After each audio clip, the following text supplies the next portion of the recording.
What's up, everyone? Welcome back to another episode of the Between the Tackles podcast. That's right, you're hearing my voice again. I'm back. Before I get into it, I just want to say thank you again to Gary V for taking the time to come out and chat with us on our last episode. It was a great conversation. Be sure to check it out.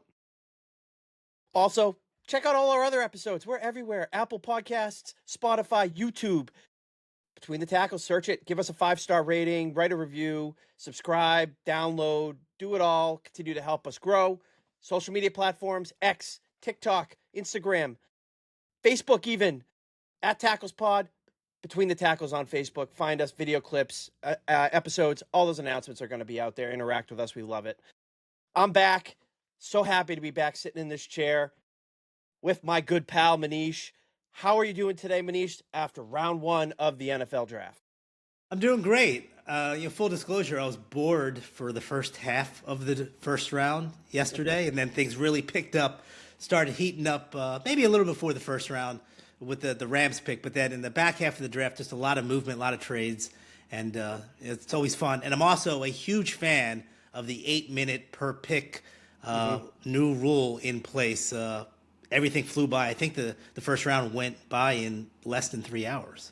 Yeah, it's great. I mean, especially if you're a fan of a team at the end of the round, like I am, having to wait so long. And I was bracing for the trade back. I was bracing for the trade pack, but it didn't happen. We'll get into that here in a little bit on this episode of Between the Tackles when we get to breaking down our NFL first round that occurred last night. But before we do, we'd be amiss if we didn't bring up the biggest news in the NFL that, in my opinion, leading up to the draft really overshadowed a lot of what went on in terms of the, pre-NFL draft festivities. And that is the latest on the Dianna Russini, Mike Vrabel scandal, saga, however you want to call it. It's a story that will not die or go away as more information, more pictures come out of Vrabel and Russini. And, the pictures that came out yesterday clearly indicate a long-term, quote unquote relationship, affair, however you want to classify it, long-term inappropriate connection between the Patriots head coach and Dianna Russini. And just before I pass it off to you, Manish, to get your thoughts on it, for me as a fan of the New England Patriots, as a big fan of Mike Vrabel, as an elite head coach in this NFL, that's been a fun debate between Manish and I in the group chat. It's hard to watch. It's hard to see. It's now impacting the football operations with Mike Vrabel stepping away, starting on day 3 of the NFL draft for counseling to be with his family. Football aside, it's the right thing for him to do. As a person, to try to, whatever went on. I mean, the press conference that Mike Vrabel gave the night, right before the NFL draft kicked off last night. Interesting timing. I'll get your thoughts on that, Manish. But, it's impacting that. He's focusing on his family. In that press conference, again, I don't know why they needed to do it. He didn't say anything new. Like, there was no admission of guilt. There was no, whatever you want to call it. There was no admission. So, for me, I can read between the lines. I'm not stupid. I don't think anybody out there is stupid to read into what occurred here. But what Vrabel's thoughts and his comments and everything since the initial reaction to the post from the Page Six a couple weeks ago, it's just not a good look for both of them. Manish, go ahead and give me your thoughts on the elite head coach up here in New England. Yeah, it's the pictures that have subsequently come out on New York Post, maybe even TMZ, had some additional pictures. They clearly don't paint a flattering picture of the relationship between Mike Vrabel and Dianna Russini. And, as we have said in the past, neither one of us, frankly, cares about what they did in their personal lives. I think it's pretty abundantly clear that there was some sort of longstanding, affair between the two of them. But that notwithstanding, I really think that the New England Patriots fumbled this for the past 2.5 weeks. Their PR strategy has been, to borrow a word from Mike Vrabel, laughable. I don't quite understand why Vrabel needed to release statements on 3 separate occasions, I believe over the course of 48 to 72 hours.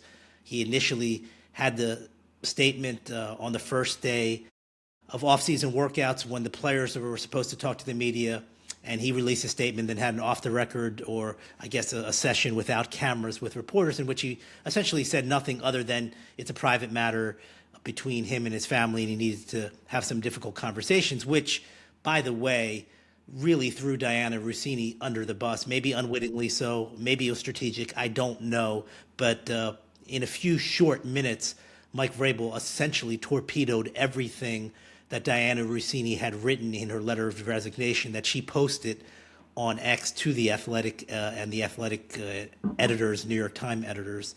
But that aside, the notion of then releasing a separate statement to ESPN, I believe a day later, in a story that was released at midnight, was Bush League, and then to further compound matters, making Mike Vrabel, as you said, available about a half hour before the start of the 2026 NFL draft, in which, again, he said nothing other than he needs to take care of his family and the family is first. I don't think anybody has any kind of issue with that.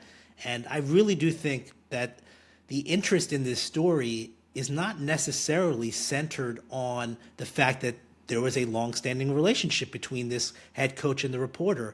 I really do think the groundswell of angst and vitriol in some respects centers on the fact that Dianna Russini is a reporter who clearly was in a compromised relationship with a source. And, subsequently over the past 2.5 weeks, people have dug up stories that she's written that have had links to Mike Vrabel and the Patriots or the Tennessee Titans. One particular story in 2021 really jumped out to me, and that was when the Titans were in pursuit of Julio Jones, then a member of the Atlanta Falcons.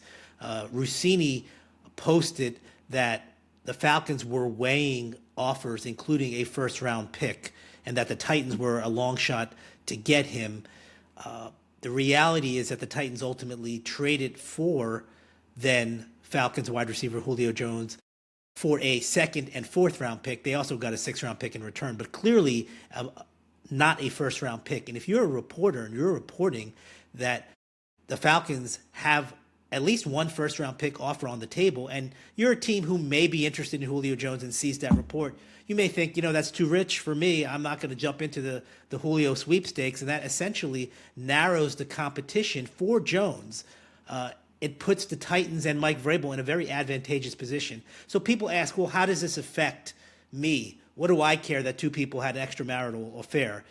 I don't think that's the issue. The point is that this directly can influence how NFL transactions occur. And this Julio Jones story, I think, is a perfect example, a perfect case study on how Dianna Russini could use her position to, in effect, alter Julio Jones's trade value. And I think that's what the uproar is about at this point. Again, what happens personally is up to them. And because Mike Vrabel is now taking time away, at least one significant day in the NFL calendar, the 3rd day of the NFL draft, away from the team, it becomes a football story. I don't know how long Vrabel is going to be away from the team. I don't know if there's some sort of, back channel punishment. Roger Goodell has already said that as of now, the NFL will not be investigating Vrabel for conduct detrimental or conduct detrimental to the personal conduct policy. But I think if you're smart about this and you're the NFL and you see how this relationship could have actually impacted NFL events and transactions, then perhaps there will be a subsequent penalty levied down from the league. But as of right now, they say no. It's just a big mess. I don't think the Patriots did any favors to Vrabel by giving it more oxygen over the last 3 days. I don't think Vrabel did any favors to Dianna Russini, whose credibility now as a unbiased, objective reporter has clearly gone by the wayside. Just an unfortunate circumstance all around, an ugly circumstance, frankly. And the fact that these photos keep popping up, doesn't help matters. I don't know when the story is going to die, but what I do know is that as of right now, neither party has said much of anything other than a defiant letter, which means nothing now based off of what Mike Vrabel said, which was, again, not much. Yeah, I mean, for me, it would be nice to just have somebody take accountability. Like, I think Vrabel is trying to do it in so many words, where he's indicating that he's going to go to his family. I, to me, it's like, I can understand why Diana has not said anything. Like, let's be honest. Like, everybody knows now, and as of last night, she deactivated her ex account, so she's not even present on the platform anymore. Which is kind of a big deal, and it's because people on the Twitter sphere or the X sphere, whatever you want to call it, are digging up old tweets about from her, and all of it, given what we know now, paints a really, really bad image as to what was going on over the last, six or so years, when the pictures prove that there was something going on here. As a Patriots fan, I just want it obviously to just die. It's not going to. This is going to be something that's going to be talked about now for months. It's not going anywhere. This is now, burned into NFL history, so to speak. It'll always be remember, if you're thinking about the history of the 2026 offseason in 10 years, the first thing you're going to think about is this scandal that went on. And it's unfortunate that someone's career is ruined. Now a head coach is being taken away from his duties. It truly is unfortunate. And one of the big things that stands out to me is obviously seeing the difference in Vrabel's response initially when this first happened to now.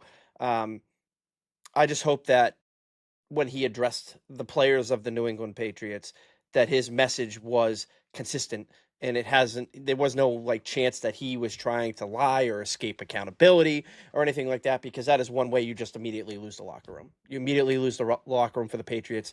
And, I hope that doesn't happen, because in terms of football, I'm a really big fan of what Mike Vrabel does on the field. Yeah, look, I don't think it's going to make any kind of difference when practice begins, whether that's practice in OTAs or training camp, preseason, or when the actual season comes along. There's going to be guys in that locker room who are going to disagree with his personal choices, and it's understandable. You've got 50, 60 guys in there, different personalities, different backgrounds. So I don't think, that is, unusual. There'll be people that disagree with him, but just because they disagree with his personal life choices doesn't mean that they're not going to play hard. Right. It's their career. That's it's a respect thing. It's a respect thing, though. They might not respect him. I mean, I'm sure there's guys in there that won't ever respect him because of the personal element of it, and some guys who maybe have done similar things that won't care, or maybe guys who haven't done similar things that won't care. At the end of the day, they're in the business of winning football games. I know that sounds really callous, because this affects other people. This affects spouses. This affects children. Mm-hmm. It's much more important than football in the grand scheme of things. But from a New England Patriots perspective, they want to know, is Mike Vrabel going to be the same guy he was last year in terms of how he motivates his players? Is he going to be the same coach? They want to win football games. Mm-hmm. Let's be honest. There's a lot of guys in this league who coach who are not choir boys. And again, take out real life. Real life, I think this stuff matters, just from a personal perspective. But in football terms, Burge, you are a diehard, lifelong Patriots fan. I know personally you don't agree with these choices that he's made, but I also know that that's not going to stop you and the thousands of other New England Patriot fans from rooting for the New England Patriots and Mike Vrabel every Sunday when September rolls around. I think people, frankly, are interested in this story to a certain degree, but when football starts, they're going to be rooting for him. They're going to be rooting for the team, just like they've always have and always will, regardless. Short of an O.J. Simpson type of situation, I don't think. I don't really think this is going to impact how Patriot fans feel about Mike Vrabel. I'll be rooting for that elite head coach as long as he's the head coach of my team. So let's put that story that overshadowed the draft aside. We're going to let it stop overshadowing our draft talk. So let's move right in to breaking down the first round of the NFL draft. You hit it off the top, Manish, about the 8 minutes per pick. I love it. I always thought that the NFL draft dragged this thing out too much, even splitting up, going from 2 to 3 days, which I think they did at some point in the last decade or so. It's just like, just make the picks, please. I just want to find out where these players go. I don't care about all the other minutia that goes on in the show that goes on with the NFL draft. I get that the NFL's got to make a spectacle out of it because right now there's nothing else to talk about with the NFL except this year, but I digress. Some just quick notes. You mentioned off the top, Manish, about the trades. There were a total of 8 in the first round, which I live for that. I live for the movement. I live for the changes that occur in the draft as a fan. What was interesting was that 5 of the last 7 picks were traded, which is wild to me. So I don't know. I was entertained. I was entertained in the NFL draft. Like you said, early on, it was kind of status quo, what everybody expected. And, before we start getting into kind of some winners and some losers of some teams, Manish, got some value picks here that occurred. And I just want to get your take on, what you think the where value was found in this draft, where maybe we didn't see it coming. Yeah, I think Todd Bowles was doing backflips when he saw that Miami edge rusher Ruben Bain made it to 15. There were plenty of quote-unquote experts who believed that Bain would be a top 10 pick, maybe a top 8 pick. And for him to slide to 15, I don't know if it's because he reportedly has short arms or not. But what I do know is that the Buccaneers got a tremendous player in the middle of the first round, and I don't even think they believed that was possible unless they wanted to trade up for Bain. I love the pick. I mean, it's almost like Bain landed in Jason Light's lap, and they did not, they didn't fumble the ball. It's a terrific pick. I think he's going to be an immediate contributor in Todd Bowles' defense, and I think he's going to make a significant impact rushing the passer and against a run. Definitely. I mean, we talked in our mock drafts about how the Tampa Bay Buccaneers, to help erase what happened last season, to address that defense early in this draft, and they did that. And a second one that we identified here on Between the Tackles is Akeem Messidor going to the Chargers. What are your thoughts on him? Well, it's Ruben Bain's teammate, so another Miami edge rusher, and we had talked in the run-up, Burge, to this draft about where he would go, because the production has clearly been there, but he's 25 years old, and that sometimes gives teams pause, because when it's time to get that second contract, he's creeping up on 30 now. Does it limit his shelf life in the NFL? I think the Chargers, frankly, did a smart thing. I think that Jim Harbaugh knew that this was a player, much like Ruben Bain, that can make an immediate contribution against the pass and the run. And sure, he's a few years older, but I think you're going to get a lot of high end play from him for several years. It is not a 2 or 3 year career we're talking about. He can carve out a nice long career, regardless of the fact that he's a little bit older than the other prospects in this draft. I just love the fact that both these Miami edge rushers, they go at 15. Chargers take Messidor at 22. Great value. You're going to get immediate production from these guys. If you're ranking your players from just a skill set standpoint, regardless of position, in my estimation, both of these guys are probably in the top dozen picks of this draft. Absolutely, and he's got a great mentor there in LA to kind of learn the ropes of the NFL, and Khalil Mack. So, and a slam dunk play for the LA Chargers. Let's move on to our winners of the first round. I'm going to start off with a team that we talked about in our mock draft about having basically one of 2 ways to go. And that's the Carolina Panthers. That we knew that they needed to address offensive talent, given what they did in free agency and how their season kind of ended last year. And they get Monroe Freeling at, I don't even remember what pick it was. I was just so happy with this pick. You were 19th overall, in a draft where a lot of these O-linemen were going in the first round.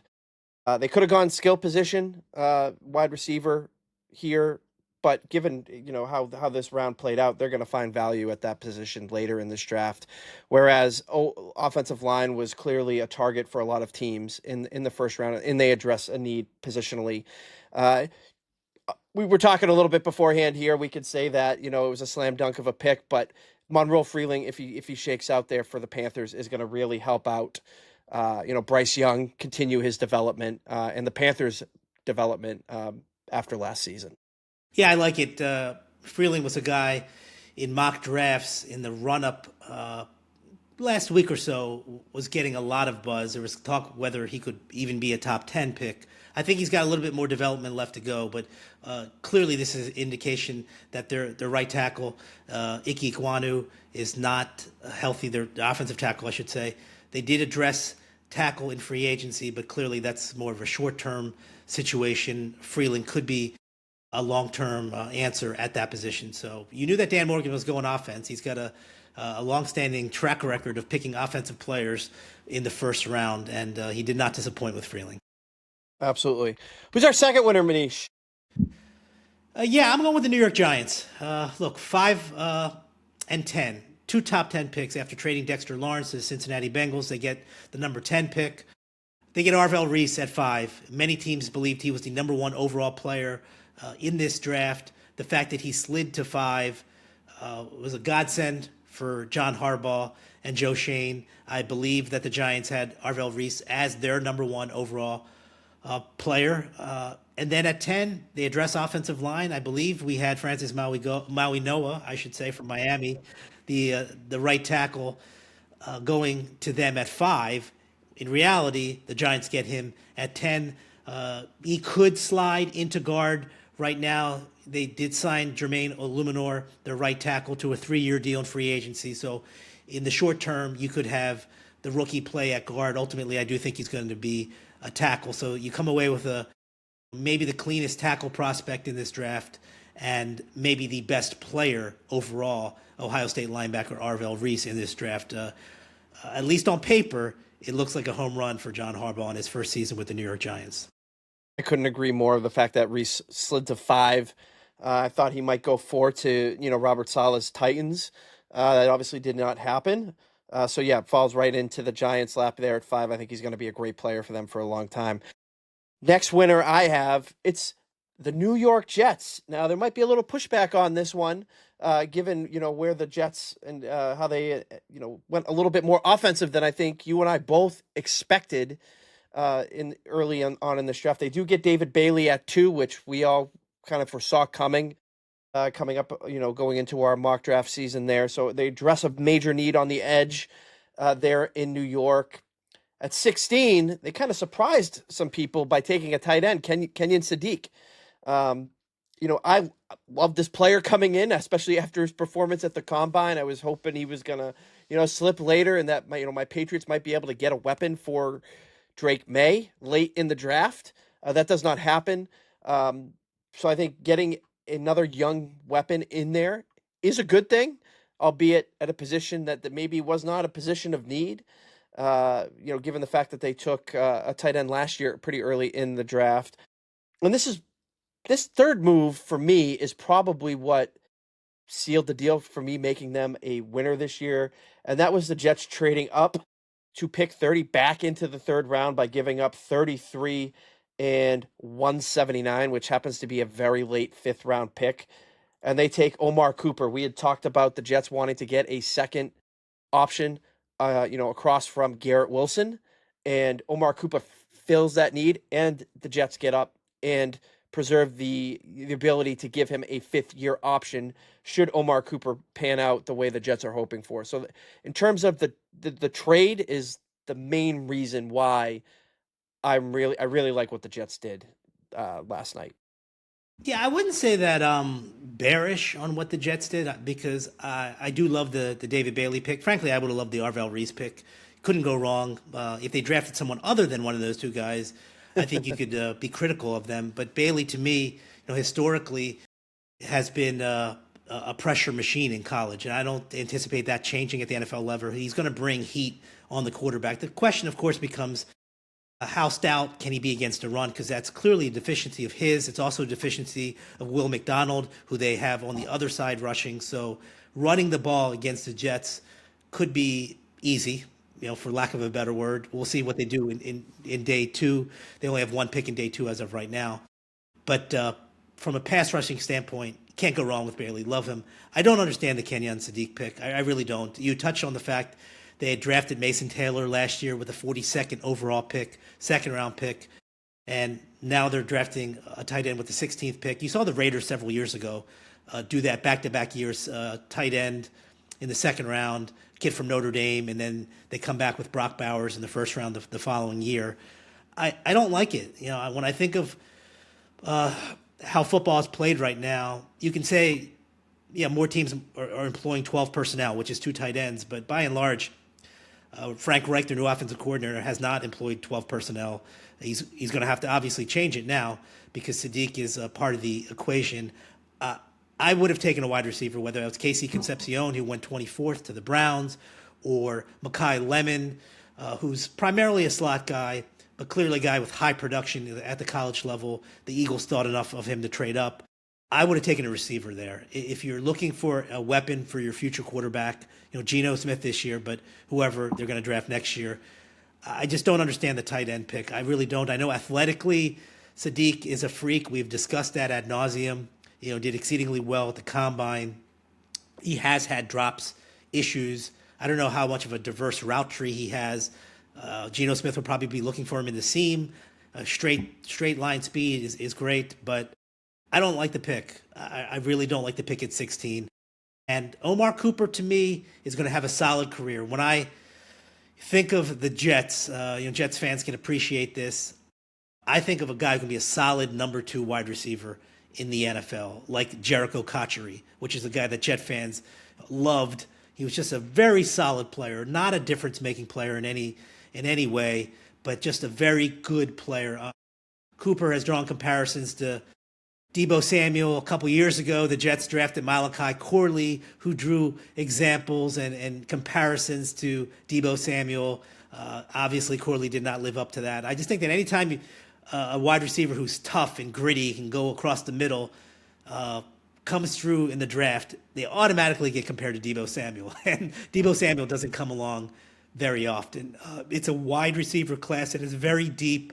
I don't think they needed to trade up to get Cooper, but that's clearly the guy they identified. And as you said, they gave up, I believe, the last pick in the 5th round. So they didn't give up that much to move up from their early day 2 pick into the 1st round. So I don't have a problem with that. They clearly identified Cooper as a guy that they wanted.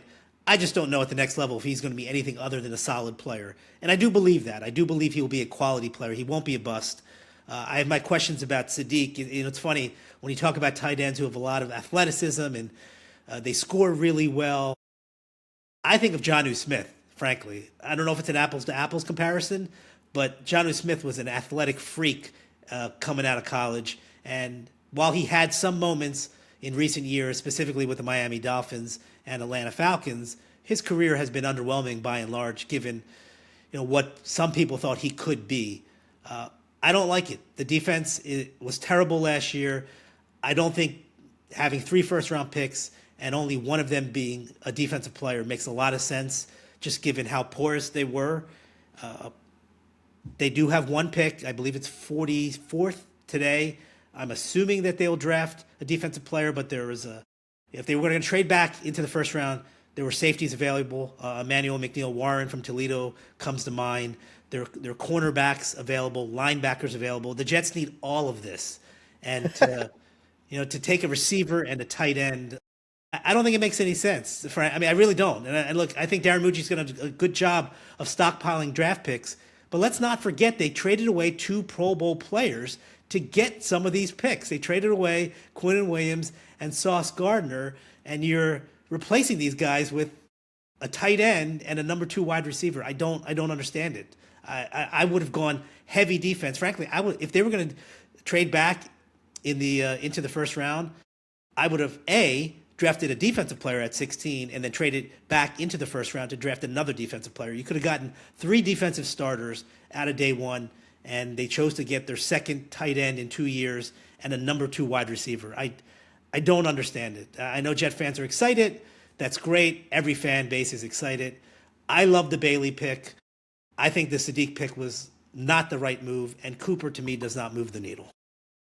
We shall see. We'll see who's right here, if they're a winner or a loser, because clearly you differ in opinion on what I think. We got two more winners here, and I'm just going to give them to you right off the top here, and then Manish, I'll get your thoughts on them. We got the Cowboys as winners, getting Caleb Downs at 11, and also with making some trades. And we have the Steelers as a winner, getting a offensive tackle in Max Ehad. Not sure. I can't even say the guy's name. I can't do it. Econachor?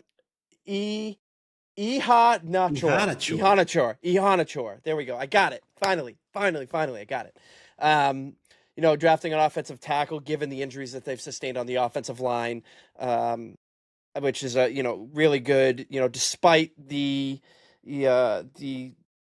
scenario with the Eagles leapfrogging them on Makai Lemon. So, going to get your thoughts on those two squads before we move on to the fun part, which is the losers. Yeah, I like what the Cowboys did. I arguably they had the best night in my estimation. They get Caleb Downs, who is probably a top 5 player in this draft when it's all said and done at 11. They gave up 2 fifth-round picks to move up from 12 to 11, but they recoup 2 fourth-round picks by making a deal with the Eagles later to move down a few spots, and they get Malachi Lawrence. They bolster a defense that was putrid last year. 2 immediate starters. I just talked about how the Jets needed defensive help and came away with 1 defensive starter. The Cowboys, with both of their picks, wisely added 2 defensive players that can immediately help Brian Schottenheimer. I loved it. I really loved it. I know Jerry Jones gets a lot of flack from people, but to get Downs, Malachi Lawrence, and then flip 2 fifth-round picks to get 2 fourth-round picks is a master stroke on paper. We'll see if these guys can play. I mean, I know Caleb Downs can play. I absolutely loved it. I think it makes a lot of sense. The Steelers, to me, look, they were lampooned on draft night because Ian Rappaport from NFL Network reported that the Steelers were actually on the phone with Makai Lemon when the Eagles tried to call Makai Lemon. Apparently, the Steelers were unaware that the Eagles had traded up in position to get him, and it's great intel from Howie Roseman and the Eagles scouting department. They obviously had a strong inkling that either the Steelers or the Chargers were interested in Lemon, and they leapfrogged both of them, and they got their guy. We can talk, in the next few minutes about whether that was a wise choice, but the intel was great. The intel was exceptional. That being said, to me, Ikonachor, a guy who's only been playing football for a handful of years, a native of Nigeria, has incredible talent, and if they can be patient with him, I don't think you can expect immediate results, but if you can be patient with him for a year or so, I think it could pay off. There's a high ceiling there. So even though it appears that the Steelers preferred to draft Makai Lemon, they may have lucked out by getting the offensive tackle because they're going to need an offensive tackle. Broderick Jones, they're starting tackles dealing with a neck issue. Who knows how healthy he'll be, how quickly. But this is a kid with a sky-high ceiling, and I love the pick. If they're patient and they coach him well, he could be a home run. Absolutely. We'll see. But I want to move on to our fun segment, and that's where we talk about the losers of the draft. I love being a good hate watch. We're going to start right off the top. I think this is an obvious one, and that's the LA Rams selecting Ty Simpson at 13. Look, we had in our mocks quite a bit of Ty Simpson going in the first round, but we had it going late in the 30s for a trade up for a team to sneak in and grab him to get, the ability to issue the 5th-year option on him. I don't think anybody had him going 13 to the Rams. They have Matthew Stafford there. They're still in a win now window. They want to provide some talent for Matthew Stafford to continue to, maximize what's left there. And they end up selecting a quarterback. And, for me, it was very telling about how some of the Rams felt about it. Sean McVay in the post-draft conference did not seem happy. He seemed very agitated, with the pick. It'll be interesting to see if there's any kind of divide there that goes forward. I think McVay even came out and said we didn't do much homework on Simpson, before the draft because they have Matthew Stafford, right?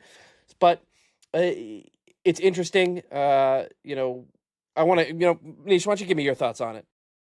I thought it sucked. I did not like this pick, and I'm sorry to be so bold and brash and simple about it. I think it makes no sense on any level, to be quite honest with you. This is a player in Ty Simpson who has had 15 career starts. History has told us that quarterbacks who have that few starts are rarely successful players. They're certainly not going to turn into starting quarterbacks. And the Rams are a legitimate Super Bowl contending team. They were a few plays away from being in position to go to the Super Bowl this season and this year before. And Matthew Stafford, while he's playing at a high level, as evidenced by the fact that he was the NFL MVP, he doesn't have that much time left, whether that's one season, 2 seasons, who knows? Why not get somebody that can help your team now? Maybe it's helping Stafford specifically by drafting a wide receiver. Maybe it's bolstering your defense to help the entire team. I don't understand the logic of drafting a player who's not going to play, even if Matthew Stafford is injured and misses a little bit of time. You think they're going to put Ty Simpson in there? Absolutely not. The guy has 15 career starts. He didn't start, I think, until his 4th season in college. And so if you play this out logically and say that Matthew Stafford plays the entire 26th season, and he plays reasonably well, and he decides to play again in 2027, but even if he doesn't, let's say he retires after 2026, that means that you're going to have Ty Simpson in 2027, a guy who has had 15 career starts over the course of 5 years in college and the pros, be your answer when you could have invested resources to draft a quarterback in what everyone believes is a much deeper quarterback class in 2027. The reality is that he could sit for 2 years, and that would mean that he would have played 15 or started 15 games over a 6-year period. I don't see how it makes any sense. I understand that general manager Les Snead is very good friends with Simpson's dad, who's the coach at UT Martin. That's all well and good. But you could clearly tell, watching Sean McVay's body language in the post-pick press conference, that this was not something that he really was excited about. Now, I know you have to tread lightly because it is Matthew Stafford's team, and I believe that McVay said that. So you don't want to tick off Stafford, but I think it goes beyond that. I really do not imagine Sean McVay thinking, hey, we're a couple pieces away to really having a shot here to get to the Super Bowl in 2026. Let's get a developmental backup quarterback who has 15 career starts. I don't understand it. I thought it was an awful decision. And frankly, you could have gotten him after 13. I don't care what anybody else says about teams interested trading up. 13? I mean, I wouldn't have taken him if I were the Rams at 20, let alone 13. I just thought it was the most curious pick. I thought it was a poor decision, and I think that history will ultimately show that it was the wrong decision. He's coming in to compete with Stetson Bennett for the backup job. That was what was said after the draft. Yeah, very interesting move. I'm very curious to see where it plays out. Second loser. I have the Philadelphia Eagles as a loser of this draft. Now, they did trade up to get Lemon, who should slot right in and potentially be a productive player for the Philadelphia Eagles out of the gate. They signed a bunch of wide receivers this year. I mean, if this move is anything more to indicate that A.J. Brown is gone and will be a member of the New England Patriots on June 1st, like, they just keep throwing gas on the fire. Let's just make this thing official. But at the end of the day, we've been pretty vocal on here about the Eagles needing help on that offensive line. And there were still some tackles available, some guards, highly rated guards available to them, even if they didn't make a trade up. They had to trade with their rival in the division to do it. I would have, again, I'm not an Eagles fan, but if I was an Eagles fan, given the way the moves have played out this offseason with Hollywood Brown coming in, Dontavian Wicks coming in, you still have Devonta Smith there, and knowing that Lane Johnson is a year older and that your offensive line was not good at the end of last season, I would have much rather them taken a prospect to bolster that offensive line. Manish, the resident Eagles fan, your thoughts? I agree with you. I actually think that the player that the Steelers took right after, the player we just talked about a few moments ago, Maxi Chanakor, would have been a better fit because He does need a little bit of more seasoning, and he wouldn't have to start right away because Lane Johnson is still playing, presumably for just one more season. I thought that would have made a lot of sense. The Patriots took a tackle later in the draft, but I really think Max would have been the player that I would have chosen there. That's not a slight on Lemon in the sense that Lemon's going to be a good player. The guy catches everything in sight. Now, he's not explosive, but he's a good feel for finding zones. I think the comp that people have thrown out there is Amon-Ra St. Brown. Well, St. Brown was a fourth-round pick. He wasn't the 20th overall pick in the draft.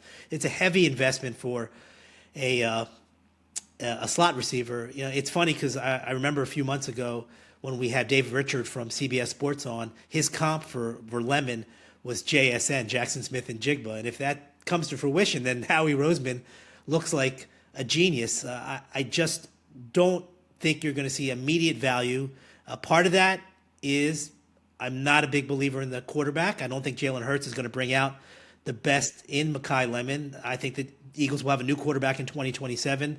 So we'll see what the real Mekhi Lemon can do beginning in 2027, in my estimation.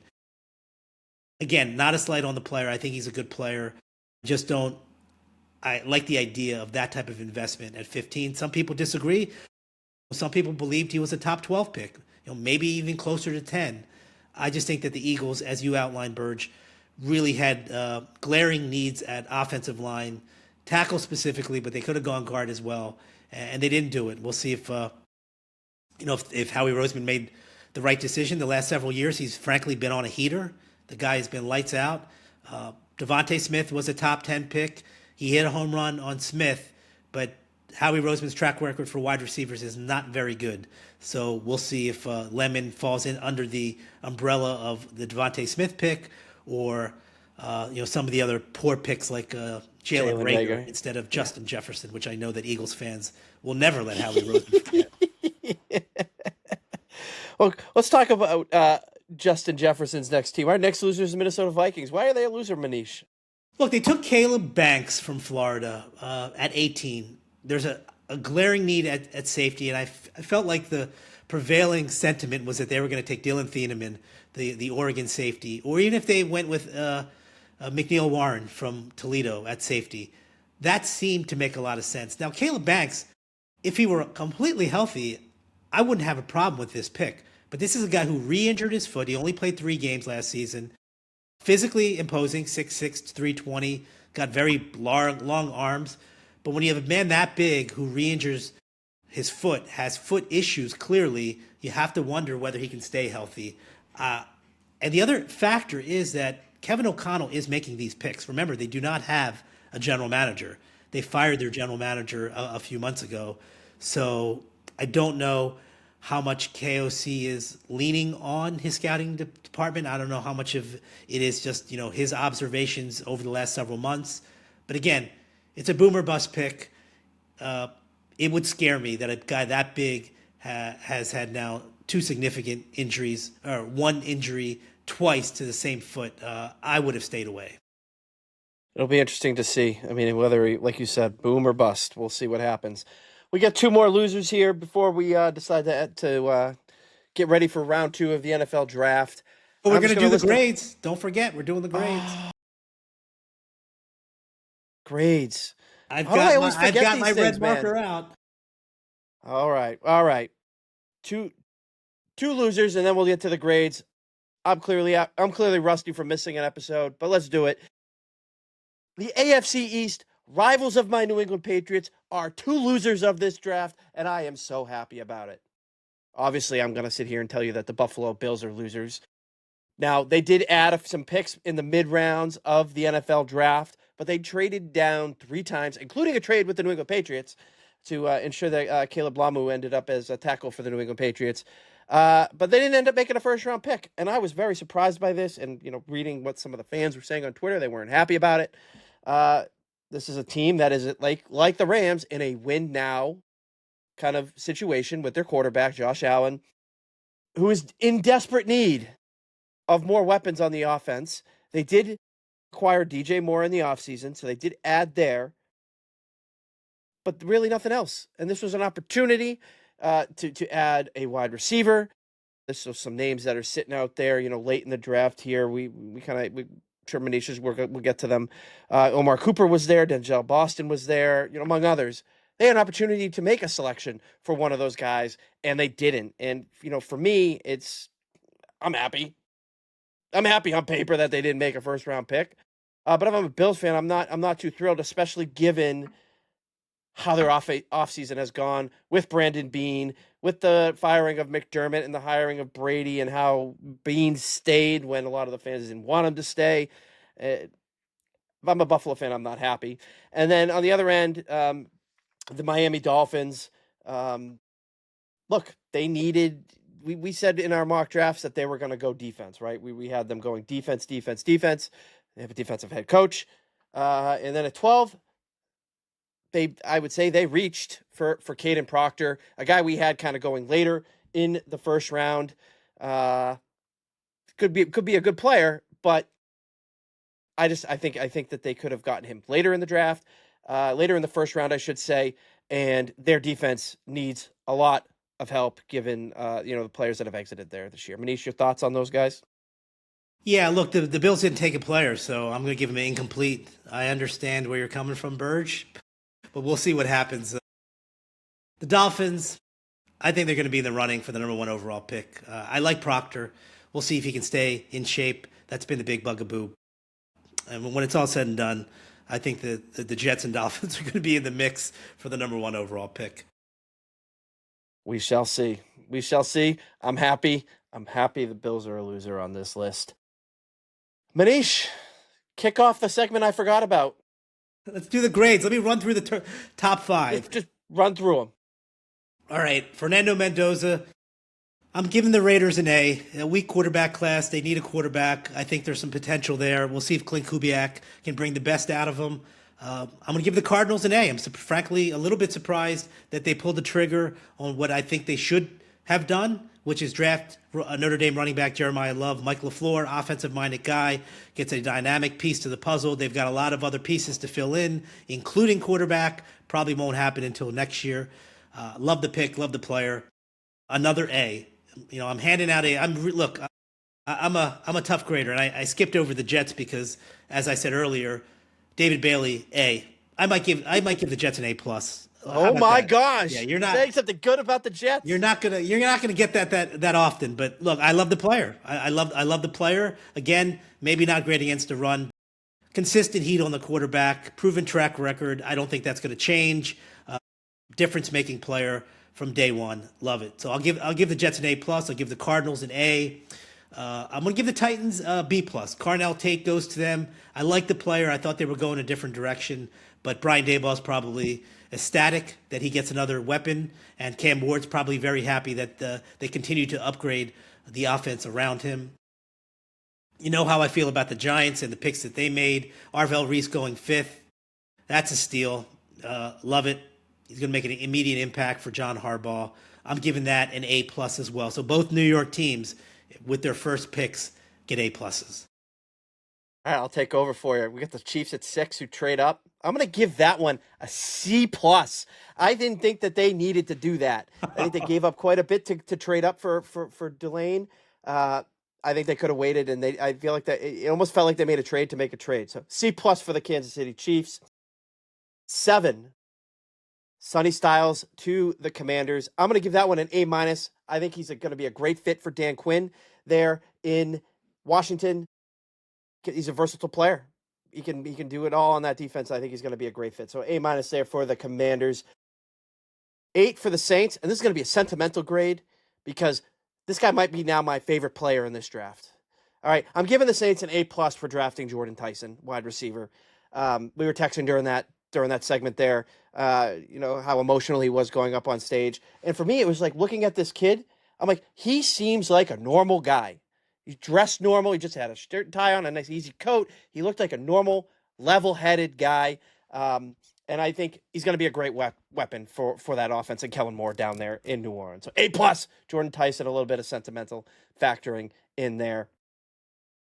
The Browns trading down. Look, we said that they needed to address wide receiver, and they needed to address offensive tackle. They get Spencer Fano. I'm going to give that one an A. I think they they took one of the better tackles in the draft, and they addressed a significant need for that offense. So yeah, give the Browns an A. I'm gonna just at 10. We get the Giants picking again, like you said, with Reese getting the A+. I'm also gonna give the Giants an A here for Francis Mauigoa, again addressing their offensive line. To you, Manish. All right. I don't know when I became so soft, but number 11, the Cowboys trade from 12 to 11 to take Caleb Downs. I waxed poetic about Caleb Downs earlier, and that is why, for the only time in my life, I am giving somebody an A++. Caleb It's Downs. your Cowboys.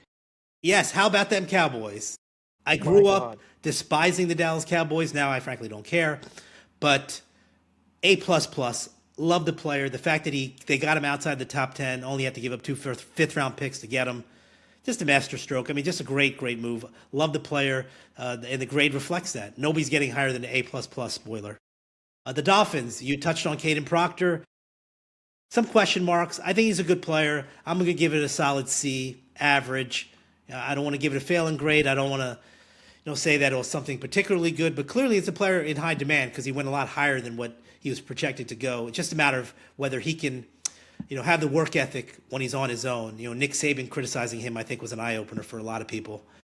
And then 13, the Ravens take a Ravens pick. Penn State interior offensive lineman Vega Ione, a very athletic player.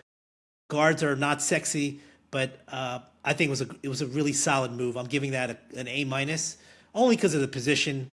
From a player standpoint, hard to get a better player at that position, but I'm going to give Baltimore an A- for that pick. I think he's going to have a very long and productive career in Baltimore. And 15th, we talked about a value pick. Todd Bowles getting Akeem Messidor. I'm sorry, Ruben Bain. No surprise, I'm giving that an A. That's a solid A. When I was growing up, that would be a solid 95 out of 100. Love it. How could you skip over pick 13? Oh, I skipped over pick 13. You know why? I was hoping to wipe it from my memory. I can't believe it actually happened. The Rams getting the worst grade that I've ever given in any walk of life. I'm giving this one an F-. It's hard to do that because once you get an F, you're done, right? Minus. I'm giving this one an F-. I don't like the player. I don't like the fit. I don't like the spot in the draft. I do not understand it. This was an additional pick that the Rams got from the Falcons trade last year, and amazingly, they drafted as if they were the Falcons and not the Rams. So I'm taking an F- for Ty Simpson going 13 to the Los Angeles Rams. All right, back on track. It's 16. It's the Jets. I'm going to give this one a solid B, and it's the Kenyon Sadiq pick. We talked, a little bit about it earlier. I like the player. Curious about the fit, but they're infusing talent, and the New York Jets need to do that. So I think that is that's where I'm going to sit with that, a B. 17, the Lions taking Blake Miller. I'm going to give this one a B+ to an A-. I'm going to flirt with the line there. They had to replace Taylor Decker, right? Taylor Decker's not there anymore. They had a clear need, and they addressed that spot. A-, B+. We're going to flirt with the range there on that one. 18, the Vikings. Manish was we were talking about them being a loser of the draft, given where they made the selection of Caleb Banks, and I'm going to stick with that. I'm going to say C- on that pick. I think they could have done a lot better at that spot, and we'll move it along. 19. Panthers. I love this pick. I love Monroe Freeling playing there. I'm going to give it an A-. I think it would have been higher if they took an offensive skill position player, like a wide receiver at this position, like the guy who went 20th. But again, dresses a position of need for the Panthers. So A- for the Panthers. And my final pick before I give it back to Manish, it's the 20th pick. The Eagles trade up to take Mekhi Lemon. Again, I'm going to sit at a C because I don't hate the player. I just hate the fact that the Eagles gave up assets when they had a clear, bigger need to address early in this draft. at offensive line. They didn't. They trade up. They give up assets to get Mekhi Lemon. Again, C. If I didn't like the player, it would have been down there with an F2, because if they really just botched that and didn't take that lineman, they would have been worse. But I'm not going to write off Lemon because I'm upset that the Eagles took a receiver over a tackle. So yeah, hopefully he's not a lemon. Thank you. I'll be here all week. Before I start at 21, I do want to have a fun fact in that Rams pick. The last team to have a reigning MVP quarterback take a quarterback in the following first round of the draft. Reigning MVP quarterback, next draft a quarterback in the first round was 1966. The Green Bay Packers had 33-year-old Bart Starr as the reigning MVP. They drafted somebody named Don Horn, I believe, with the 25th overall pick. Horn sat for 2 years, and he made 6 starts. Obviously, that did not work out. We'll see if it works out for the Rams and Ty Simpson. I have my doubts. Let's continue the grading. Steelers, Maxi Conature. As I said earlier, project, a lot of talent. I'm giving it a solid B. It's a good pick. There is a lot of variance here because you don't know how he's going to develop, how he's going to be coached, but the talent is there. Solid. Give it a solid B. And then one of our value picks at 22 was Akeem Messidor going to the Chargers. So if I'm saying it's a value pick, I'm giving it an A. Why wouldn't I, right? Ruben Bain also gets an A for the other value pick that we had. 3, the Cowboys, after trading down with the Eagles, UCF edge Malachi Lawrence had a great testing at the combine. Incredible vertical, a 40-inch vertical. Relentless, great pursuit toward the ball. I'm giving this a B. I think it's a good pick. I don't know what the upside is for him, if it's exceedingly high, but I do think there's a high floor, and it's a solid pick, and that's why I'll give him that grade. The Browns, after taking an offensive lineman, go with Casey Concepcion, the Texas A&M wide receiver, dynamic player with the ball in his hands. Frankly, I think he was the last of the dynamic pass catchers. There's a lot of pass catchers who are going to go in day 2. I don't know if they've got the juice that KC does, and that's why I'm giving this pick a B+. It's a good pick with the potential of being an A-, but I'm going to give it a B+. Good player. Makes a lot of sense for them given their needs. And then 25th, Bears needed secondary help. They had a lot of defections in free agency. They go with Oregon safety Dylan Thieneman. I would probably have gone with the Toledo safety and McNeil Warren, who's still available entering day 2. But Thieneman, great instincts, great testing at the combine, solid pick. I'm giving this one a solid B. We nailed that pick on our last mock draft, by the way. We absolutely nailed it. Moving on to 26, the Texans, they trade up. Clear need. We talked about it on the last mock draft. I picked the wrong guard, but the Texans go with Kalen Rutledge. Look, I'm going to give this one a solid B+ because the position of need. I would have gone with the guy I went with in the mock draft, Bisonis, but Texans, again, fill a position of need, which was much needed. So B+ there. Dolphins, 27. This is the pick. They traded up with the pick from the Waddle trade. They end up with cornerback Chris Johnson. B+. Again, position of need filled. Not necessarily a player I would have gone with here, but position of need filled for Jeff Hafley's defense. And, we'll see how it shakes out. Odds are I'm going to be wrong anyways. So great pick. 8. Patriots trade up, which I was stunned actually happened. I was fully prepared for a trade back. They trade up, they end up getting one of the tackles in the draft, and Caleb Lamu. He was a left tackle, did not allow sack last year for Utah. I would not expect him to play left tackle for the New England Patriots, as Elliott Wolf has already come out and said, well, Cambo is going to be the left tackle, but he seems to be the heir apparent at the very least to Morgan Moses on the right side. I'm going to give this one an A-. It's hard for me. Maybe a little bit of bias in there. I don't know. But the Patriots had a clear need after what was displayed in the playoffs last year to address their offensive line, and they do that here late in the first round of the draft. 29. The Chiefs on the clock again. They take Clemson defensive tackle Peter Woods. We didn't mock him into the first round here, but it's a clear position of need for Steve Spagnuolo's defense. Chris Jones isn't getting any younger, so adding in another young piece on that defense in the first round is a good move for the Kansas City Chiefs. Another B+ for me there for that position of need. And Manish, I'm just going to turn it over to you for the last 3 picks to close out this episode.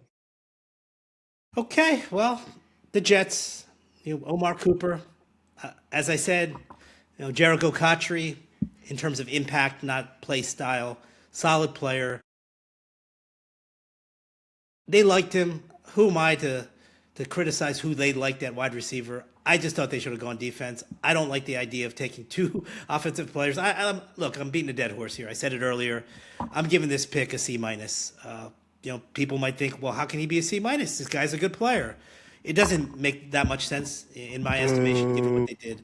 I'm giving him a C-. I'm a tough grader on the back end, giving out flowers early on, throwing out A+. It's kind of like if you sit in the front of the class, you're probably going to get a little bit of favoritism from the teacher. If you're sitting in the back, hey, you know what?